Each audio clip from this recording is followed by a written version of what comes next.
Bonjour à toutes et à tous, bienvenue sur Grand Lille TV, ravi de vous retrouver pour cette nouvelle semaine et matinée d'infos. En ce lundi 19 septembre, il est 7h très précisément. Voici le journal de la rédaction avec tout d'abord les titres de cette édition. On parlera bien sûr des journées du patrimoine qui avaient lieu ce week-end en France et dans la métropole lilloise, du football et le LOSC qui a fait match nul encore une fois ce week-end. Et puis on parlera d'un semi-marathon de Marc-en-Barœul un peu spécial cette année. Tout cela, c'est dans un instant.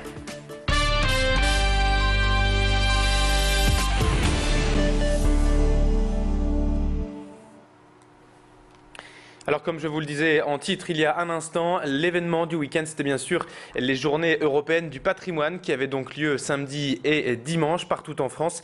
La métropole lilloise n'a bien sûr pas manqué le rendez-vous. Beaucoup de visiteurs ont profité de l'ouverture gratuite ou exceptionnelle de certains lieux historiques ou culturels ce week-end. Comme ici sur ces images tournées par Macha Grunessen au Muséum d'Histoire Naturelle de Lille où les familles en majorité sont venues découvrir les richesses de la nature.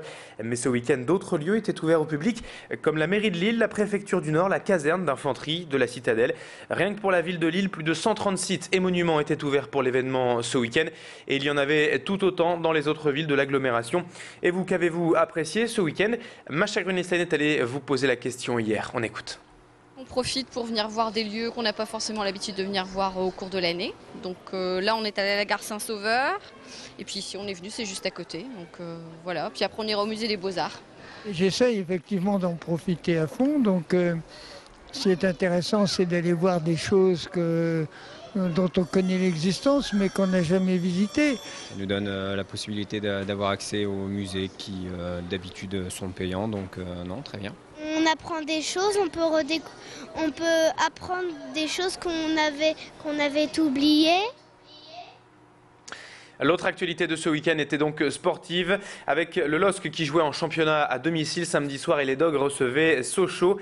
Malheureusement, comme en milieu de semaine dernière en Ligue des Champions, les Dogs ont dû concéder le match nul de partout sur leur pelouse alors qu'ils menaient au score encore une fois. Benoît Pedretti a ouvert le score pour Lille à la 49e minute mais Sochaux a égalisé une première fois grâce à Boukambou à la 69e.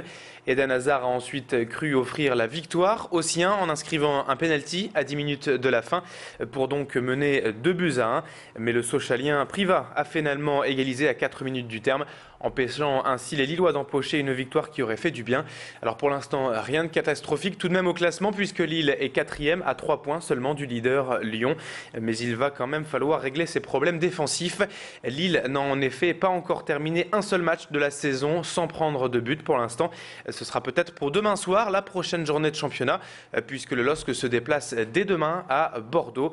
En attendant, je vous propose d'écouter ces quelques réactions. On écoute tout d'abord Rudy Garcia, samedi soir, donc au micro de notre reporter. Quand on ne peut pas le gagner, au moins c'est bien de ne pas le perdre. Voilà, on sait que cette équipe de Sochaux, quand elle a le ballon, elle a de la qualité. Et en toute logique, quand on a été réduit à 10, donc pratiquement toute la deuxième période, on était obligé de leur laisser le ballon et de bien défendre et de jouer sur des contres ou d'être performant sur les coups de pied arrêtés. C'est généralement ce qu'on fait à 10. Donc là-dessus, on a encore une fois été très intelligent sur cette gestion. Et puis après l'entraîneur lillois, je vous propose d'écouter son homologue sochalien, Mecha Bazdarevic. Je pense qu'il y a beaucoup de générosité, il y a beaucoup d'envie. Après, il y a des jeunesses aussi, parfois on veut trop et puis on s'expose.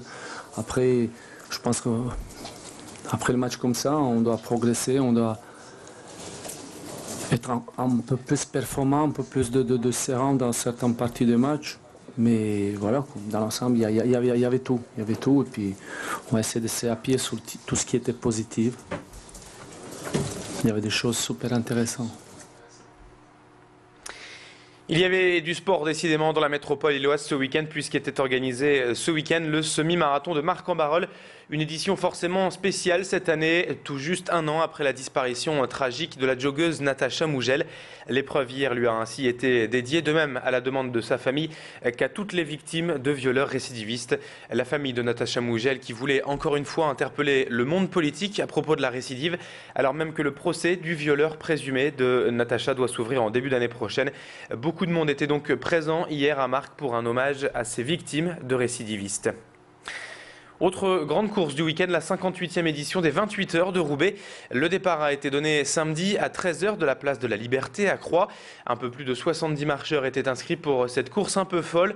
Au programme donc 28 heures de marche sportive autour de Roubaix.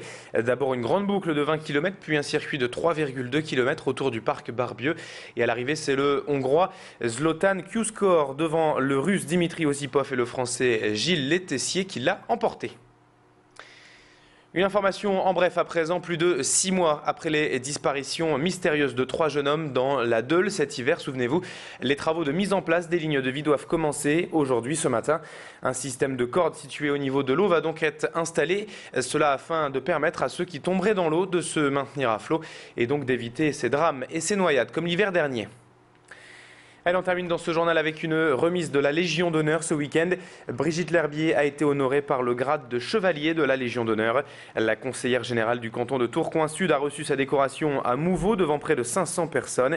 Brigitte L'Herbier est également présidente de Femmes Avenir et est depuis plusieurs années très impliquée dans les thématiques de l'action sociale, de l'aide à la personne et du soutien aux personnes fragiles. Je vous propose d'écouter la réaction de Brigitte L'Herbier au micro de Macha Grunessen. Elle nous fait part de son émotion. Je suis très fière de recevoir cet insigne de chevalier de la Légion d'honneur. Très fière parce que je suis très patriote. Ça peut paraître un peu, pour certains, un peu démodé, mais j'assume. J'aime profondément mon pays.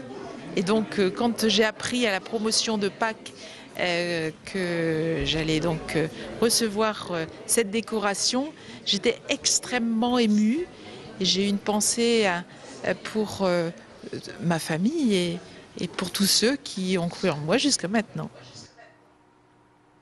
Voilà, c'est la fin de cette édition. Dans un instant, la météo et l'infotrafic tout de suite.